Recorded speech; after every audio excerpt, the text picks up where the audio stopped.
স্বাগতম যুক্তিবিদ্যা প্রথম পত্র ক্লাসে। আজকের বিষয় হচ্ছে মিশ্র সহনুমান। এটা যুক্তিবিদ্যা প্রথম পত্রের 6ষ্ঠ অধ্যায়। আমরা মিশ্র সহনুমান পড়ার আগে পূর্বে আলোচনা দেখেছি সহনুমান দুই প্রকার, যথা অমিশ্র সহনুমান, মিশ্র সহনুমান। এখন প্রশ্ন হচ্ছে অমিশ্র সহনুমান কাকে বলে। আমরা পূর্বে আলোচনা করেছি, তারপরেও আবার তোমাদের জ্ঞাতার্থে জানাচ্ছি যে সহনুমানের দুটি আশ্রয় বাক্য ও সিদ্ধান্ত একই রকমের সম্পর্কে উল্লেখ করে তাকে অমিশ্র সহনুমান বলে। যথা সকল মানুষ হয় মরণশীল, রহিম হয় মানুষ, অতএব রহিম হয় মরণশীল। এখানে আমরা দেখতে পাচ্ছি সকল মানুষ হয় মরণশীল, রহিম হয় মানুষ এই দুটি এবং সিদ্ধান্ত রহিম হয় মরণশীল, এই তিনটা যুক্তিবাক্যই একই ধরনের। অপরদিকে আমরা মিশ্র সহনুমানকে বলি যদি, দেখতে পাবো যে সহনুমানের আশ্রয় বাক্য দুটি ও সিদ্ধান্ত ভিন্ন ভিন্ন সম্পর্কে হয় তাকে মিশ্র সহনুমান বলে। যেমন, যদি তুমি আসো তাহলে আমি যাব, তুমি এসেছো অতএব আমি যাব। এখানে দেখতে পাচ্ছি যদি তুমি আসো তাহলে আমি যাব, এটা এক ধরনের যুক্তিবাক্য অর্থাৎ প্রাকল্পিক যুক্তিবাক্য, এবং আশ্রয় বাক্য তুমি এসেছো অতএব আমি যাব সিদ্ধান্ত ভিন্ন প্রকৃতির। এই জন্য এটা হচ্ছে মিশ্র সহনুমান। এখন আমরা মিশ্র সহনুমানের প্রকারভেদে যাব। মিশ্র সহনুমান 3 প্রকার, যথা প্রাকল্পিক নিরপেক্ষ সহনুমান, বৈকল্পিক নিরপেক্ষ সহনুমান ও দ্বিকল্প সহনুমান। আমাদের মূল বিষয় হচ্ছে প্রাকল্পিক নিরপেক্ষ সহনুমান।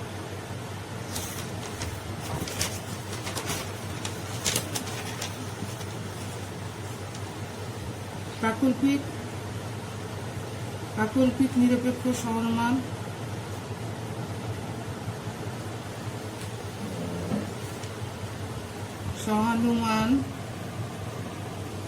হলো যে সহানুমানের প্রধান আশ্রয় বাক্য প্রাকল্পিক যুক্তিবাক্য,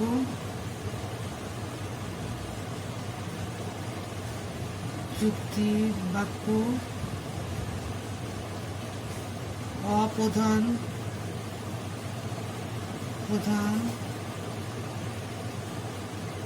আশ্রয় বাক্য ও সিদ্ধান্ত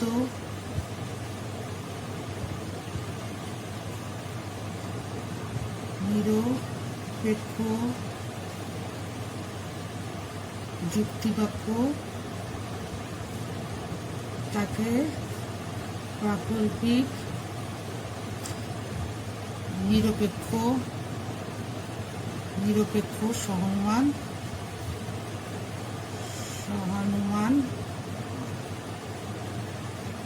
বলে। আবার বলি, যে সহনুমানের প্রধান আশ্রয় বাক্য প্রাকল্পিক যুক্তিবাক্য, অপ্রধান আশ্রয় বাক্য ও সিদ্ধান্ত নিরপেক্ষ যুক্তিবাক্য তাকে প্রাকল্পিক নিরপেক্ষ সহনুমান বলে। যেমন, যদি তুমি পড়ো তাহলে পাস করবে, তুমি পড়ো অতএব তুমি পাস করেছ। এখানে দেখতে পাচ্ছি যদি তুমি পড়ো তাহলে পাস করবে, এটা একটা যুক্তিবাক্য। এই যুক্তিবাক্যটাকে বলা হচ্ছে প্রধান আশ্রয় বাক্য এবং এটা হচ্ছে প্রাকল্পিক যুক্তিবাক্য। তুমি পড়ো এটা নিরপেক্ষ যুক্তিবাক্য ও সিদ্ধান্ত তুমি পাস করেছো এটা নিরপেক্ষ যুক্তিবাক্য। সুতরাং এই দৃষ্টান্তে আমরা দেখতে পাচ্ছি এটা একটি প্রাকল্পিক নিরপেক্ষ সহনুমানের দৃষ্টান্ত। প্রাকল্পিক নিরপেক্ষ সহনুমানের নিয়ম হচ্ছে দুটি, যথা এখানে প্রথমটা হচ্ছে পূর্বককে স্বীকার করে অনুপকে স্বীকার করা যাবে। 2 নাম্বার হচ্ছে অনুপকে অস্বীকার করে পূর্বককে অস্বীকার করা যাবে। আমরা দেখলাম কি দুটো নিয়ম, একটা হচ্ছে পূর্বককে স্বীকার করে অনুপকে স্বীকার করা যাবে, 2 নম্বরে দেখতে পেলাম অনুপকে অস্বীকার করে পূর্বককে অস্বীকার করা যাবে। আমরা এই প্রসঙ্গে বলি যে প্রাকল্পিক নিরপেক্ষ সহনুমানের যে দৃষ্টান্ত দেখতে পেয়েছিলাম, ওই দৃষ্টান্তের মধ্যে প্রধান আশ্রয় বাক্য যেটা ছিল সেখানে ছিল যদি তুমি পড়ো তাহলে পাশ করবে। এখানে দুটি আমরা আগেও দেখেছি যে এখানে দুটো অংশ থাকে, একটা হচ্ছে পূর্বক, একটা হচ্ছে অনুপ। পূর্বকটা হচ্ছে তুমি পড়ো আর অনুপ হচ্ছে পাশ করবে।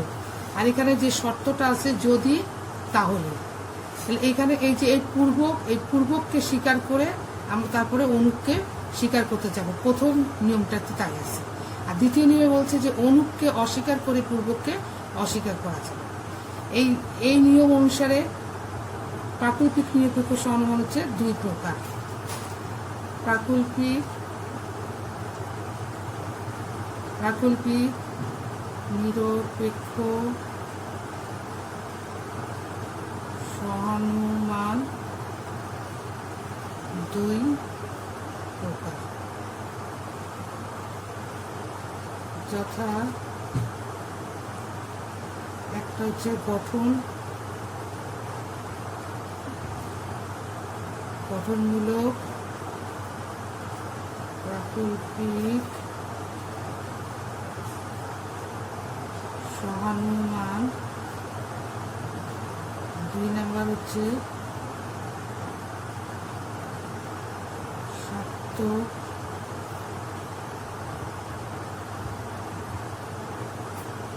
প্রাকল্পিক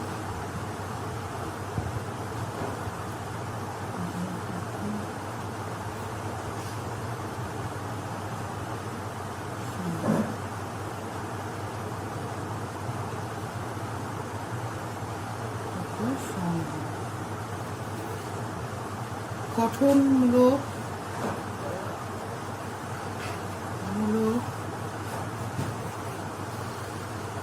প্রাকল্পিক নিরপেক্ষ সহানুমান, যে প্রাকল্পিক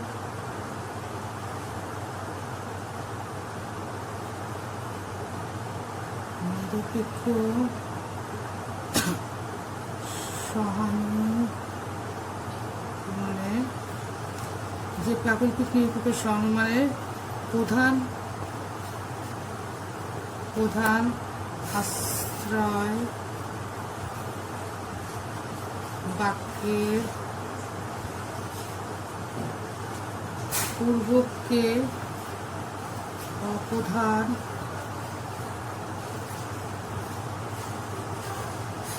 আশ্রয় বাক্যে স্বীকার করে অনুপকে প্রধান আশ্রয়, যে প্রাকল্পিক নিরপেক্ষ সহানুমানের প্রধান আশ্রয়কে পূর্বককে অপ্রধান আশ্রয়কে স্বীকার করে অনুপকে সিদ্ধান্তে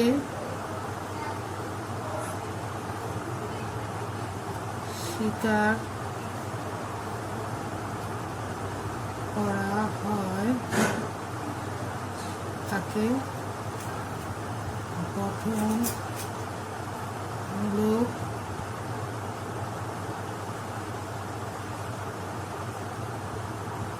প্রাকল্পিক নিরপেক্ষ সহানুমান বলে। যেমন যদি তুমি আসো তাহলে আমি যাব।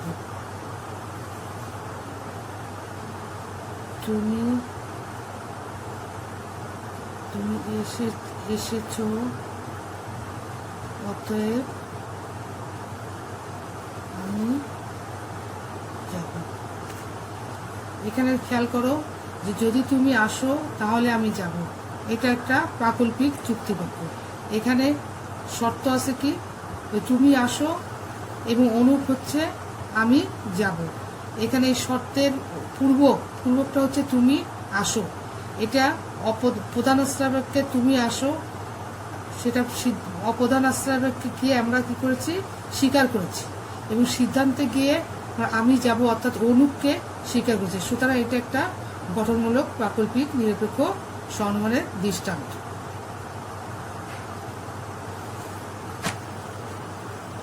এখন দেখবো 2 নাম্বারটা।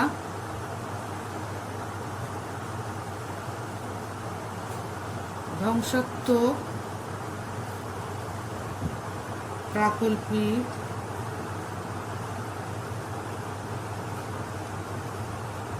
নিরপেক্ষ সহানুমান। যে প্রাকল্পিক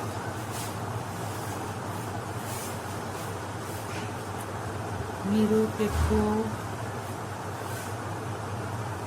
সহানুমানের প্রধান আশ্রয় বাক্যে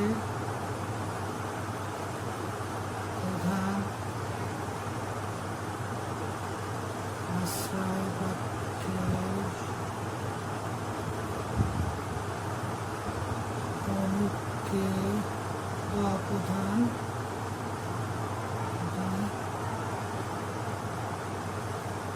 আশ্রয় বাক্যে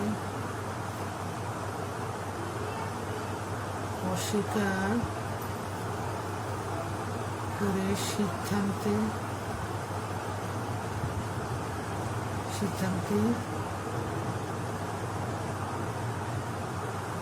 পূর্বকে অস্বীকার করা হয় তাকে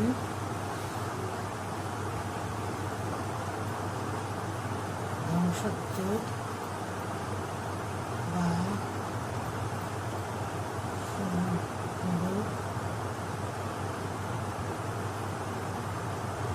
প্রাকল্পিক নিরপেক্ষ সহানুমান বলে। যেমন যদি তুমি পড়ো তাহলে তুমি পাস করবে। তুমি পাস করনি, অতএব তুমি পড়োনি। এখানে খেয়াল করো যে প্রধান আশ্রয় বাক্যটি যদি তুমি পড়ো তাহলে তুমি পাস করবে, এখানে অনুপ হচ্ছে তুমি পাস করবে। এই তুমি পাস করবে এটা অপ্রধান আশ্রয় বাক্যকে অস্বীকার করা হয়েছে, এবং সিদ্ধান্তে গিয়ে তুমি পড়ো পূর্বককে অস্বীকার করেছে। সুতরাং এটি একটি ধ্বংসাত্মক বা প্রাকল্পিক নিরপেক্ষ সহানুমান। এখন এই দুটো নিয়মের এবং গঠন অনুসারে এই দুটো যুক্তিদোষ আছে। যুক্তিদোষ প্রথমটা হচ্ছে কি, অর্থাৎ গঠনমূলককে যদি নিয়ম লঙ্ঘন করা হয় তাহলে একটি দোষ ঘটে। এই দোষের নাম হচ্ছে পূর্ব অস্বীকৃতিমূলক অনুপত্তি।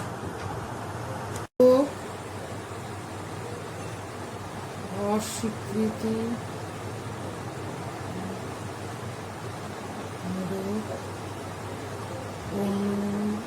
অনুপপত্তি, আমরা অনুপপত্তির মানে যুক্তি দোষ। অনুপত্তি যাকে বলা হয় তাকে যুক্তি দোষ বলা হয়। তো এই পূর্ব অস্বীকৃতিমূলক অনুপত্তিটা কি, আমরা আবার খেয়াল করি 1 নম্বর নিয়মে কি ছিল, যে পূর্বককে স্বীকার করে অনুককে স্বীকার করতে হবে। আর অস্বীকারের ক্ষেত্রে কি ছিল, অনুককে অস্বীকার করে তারপরে পূর্বককে অস্বীকার করতে হবে। কিন্তু আমরা এই নিয়মকে লঙ্ঘন করে যদি আমরা দেখাই যে পূর্বককে অস্বীকার করলাম, যেমন দেখো, যদি তুমি আসো তাহলে আমি যাব।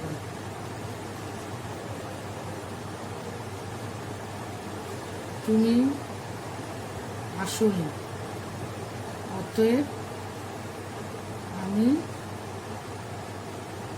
যাব না। এখানে হওয়া উচিত ছিল কি, যে যদি তুমি আসো তাহলে আমি যাব। এখানে উচিত ছিল আমি যাব না, অতএব তুমি আসোনি। এই অনুককে যদি আমরা অস্বীকার করি সেক্ষেত্রে এটা হওয়া উচিত ছিল, কিন্তু এখানে আমরা দেখতে পাচ্ছি কি পূর্বককে অস্বীকার করছি, অর্থাৎ তুমি আসোনি, এটা পূর্বক, এইটাকে আমরা এখানে অস্বীকার করেছি এবং পরে গিয়ে আমরা অনুককে অস্বীকার করছি যে আমি যাব না। এই জন্য এখানে একটা দোষ ঘটেছে। এই দোষের নাম কি, এই যুক্তি দোষ বা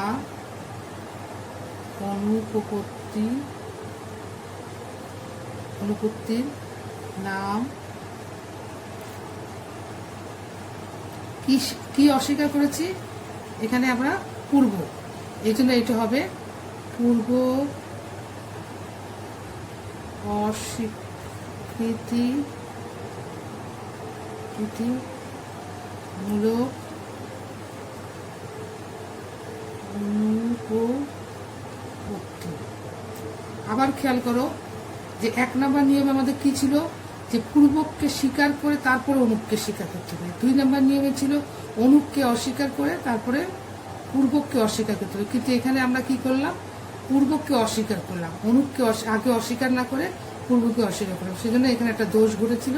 এই দোষের নাম হচ্ছে পূর্ব অস্বীকৃতিমূলক অনুপত্তি। যেমন আমরা ফুটবল খেলতে গিয়ে কি করি, হাতে বল মারলে কি হবে, হ্যান্ডবল, সেখানে আসলে পায়ে মারা উচিত ছিল। ঠিক তেমনি এখানে আগে অনুককে অস্বীকার করার কথা ছিল, কিন্তু এখানে আমরা করলাম পূর্বককে অস্বীকার। এই জন্য এটা হচ্ছে পূর্বক অস্বীকৃতিমূলক অনুপত্তি। আরেকটা দোষের নাম হচ্ছে অনুস্বীকৃতিমূলক অনুপত্তি। এখানে হচ্ছে যদি আমরা এখানে কি নামটা কি বলছি,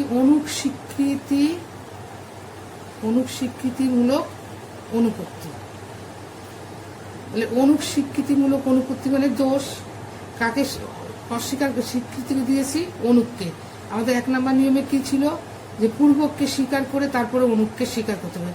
কিন্তু আমরা যদি কখনো পূর্বককে স্বীকার না করে আগে অনুককে স্বীকার করি, সেই ক্ষেত্রে এই দোষটি ঘটে। যেমন এই উদাহরণটা দিয়ে আমি দেখাই, যে যদি তুমি আসো তাহলে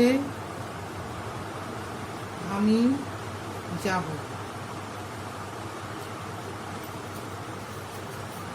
আমি যাব, অতএব তুমি এসেছো। এটা হচ্ছে অনুস্বীকৃতির একটি দৃষ্টান্ত। দেখো এখানে খেয়াল করো, যে তুমি আসো তাহলে আমি যাব। এখানে অনুক কোনটা, আমি যাব। এখানে আমি এই অনুককে আগে স্বীকার করছি, কিন্তু স্বীকার করার কথা ছিল কাকে, পূর্বককে। কিন্তু এখানে আগে অনুককে অস্বীকার করে তারপরে আমরা তুমি এসেছো, এটা পূর্বককে স্বীকার করছি। সেজন্য এখানে দোষ ঘটেছে অনুক স্বীকৃতিমূলক অনুপত্তি। সঠিক দৃষ্টান্তটা কি ছিল, সঠিক দৃষ্টান্তটা আমরা দেখাই, যে সঠিক দৃষ্টান্ত এটা হওয়া উচিত ছিল, যে নিয়মের অনুসারে, যদি তুমি আসো তাহলে আমি যাব।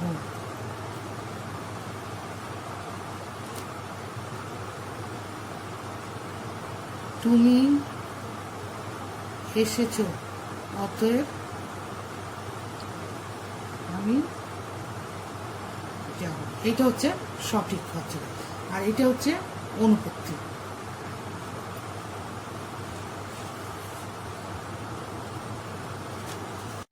দেখা যাক আজ আমরা কি কি বিষয় শিখলাম। পূর্বের থেকে আবার আলোচনায় আসি।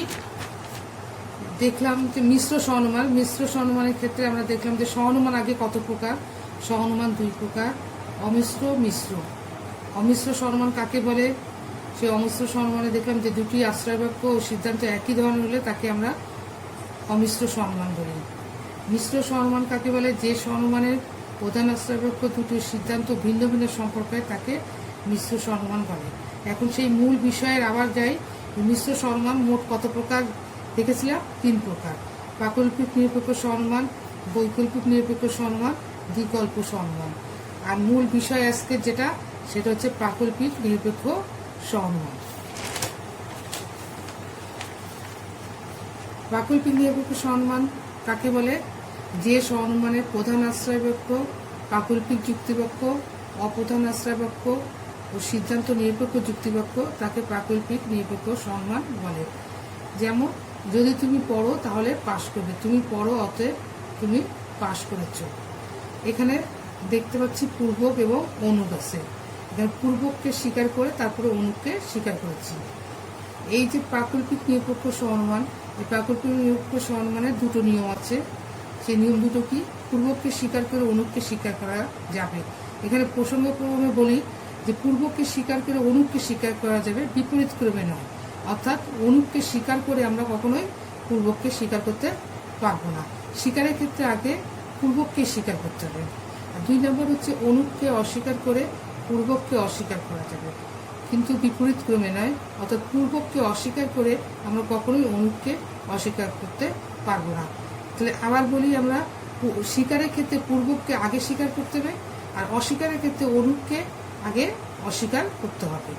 প্রাকল্পিক নিরপেক্ষ সহনুমান, এই নিয়ম অনুসারে প্রাকল্পিক নিরপেক্ষ সহনুমানের গঠন হচ্ছে 2 প্রকার। যথা গঠনমূলক প্রাকল্পিক নিরপেক্ষ সহনুমান, একটা হচ্ছে ধ্বংসাত্মক প্রাকল্পিক নিরপেক্ষ সহনুমান। এই ধ্বংসাত্মককে আবার নাশনমূলক প্রাকল্পিক নিরপেক্ষ সহনুমানও বলা হয়ে থাকে। গঠনমূলক প্রাকল্পিক নিরপেক্ষ সহনুমান কাকে বলে? যে প্রাকল্পিক নিরপেক্ষ সহনুমানের প্রধান আশ্রয় বাক্যের পূর্বককে অপ্রধান আশ্রয় বাক্যে স্বীকার করে অনুককে সিদ্ধান্তে স্বীকার করা হয় তাকে গঠনমূলক প্রাকল্পিক নিরপেক্ষ সহনুমান বলে। যেমন, যদি তুমি আসো তাহলে আমি যাব, তুমি এসেছো অতএব আমি যাব।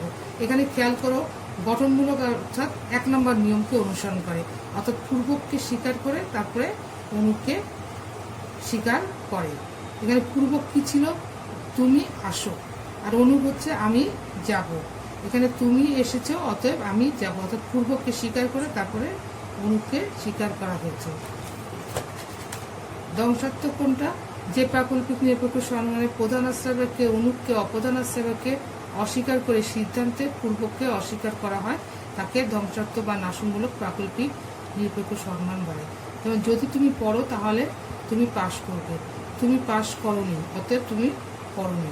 এখানে অনুককে অস্বীকার করে তারপরে পূর্বককে অস্বীকার করে, অর্থাৎ দ্বিতীয় নিয়মকে অনুসরণ করা হচ্ছে। এখন আমরা দেখব যে এই নিয়ম দুটোকে, এই দুটো নিয়মের ক্ষেত্রে আবার যদি আমরা ব্যতিক্রম ঘটাই, অর্থাৎ কোনো অনুপত্তি ঘটে, দোষ করলে বা নিয়মকে লঙ্ঘন করলে 2 প্রকার অনুপত্তি, যথা পূর্বক অস্বীকৃতিমূলক। অর্থাৎ যদি তুমি আসো তাহলে আমি যাব, তুমি আসোনি অতএব আমি যাব না। এখানে কি বলছে? যে পূর্বককে অস্বীকার করে তারপরে আমরা কি করছি? অনুককে অস্বীকার। কিন্তু আমাদের মনে করো নিয়মে কি ছিল? অনুককে অস্বীকার করে তারপরে পূর্বককে অস্বীকার, কিন্তু এখানে তার ব্যতিক্রম ঘটিয়ে আমরা কি করেছি?